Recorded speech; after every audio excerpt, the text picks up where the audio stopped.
la vengeance du Maître. En poursuivant ma méditation dans Acte 14, j'ai été à la fois émerveillé et terrifié. J'ai été émerveillé par la patience et la bonté de Christ envers l'homme et terrifié par l'idée de la vengeance qui résulte d'une telle patience. Je m'explique. C'est vrai que Christ a dit qu'il envoyait ses serviteurs comme des brebis au milieu des loups, Matthieu 10, verset 16, pour annoncer aux pécheurs qu'il a tant aimé le monde qu'il est venu satisfaire la justice divine afin que ceux qui croient en lui ne périssent pas, mais qu'ils aient la vie éternelle. Jean 3, 16. Cependant, la barbarie de ces incrédules vis-à-vis des messagers de la paix de Dieu est quand même choquante. Pour avoir déclaré que Christ était le prophète que Moïse avait annoncé, Acte 7, 37, et le juste qui devait venir, verset 52, Étienne a été lapidé et tué, Acte 7, 54 à 60.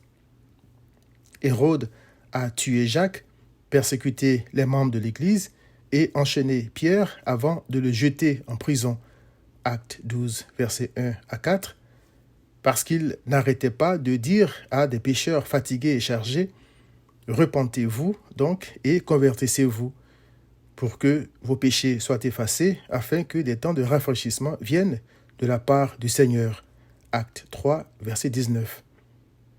Paul et Barnabas, qui ne faisaient qu'annoncer l'amour de Dieu manifesté en Christ, ont été maltraités pour avoir déclaré que c'est par l'obéissance de Christ et non par sa propre obéissance que le pécheur est pardonné et que quiconque croit en Christ est justifié par lui de toutes les choses dont il ne pouvait être justifié par la loi de Moïse.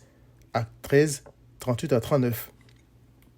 Au lieu de pousser un ouf de soulagement, des pécheurs ont insulté et chassé Paul et Barnabas d'Antioche de Pisidie.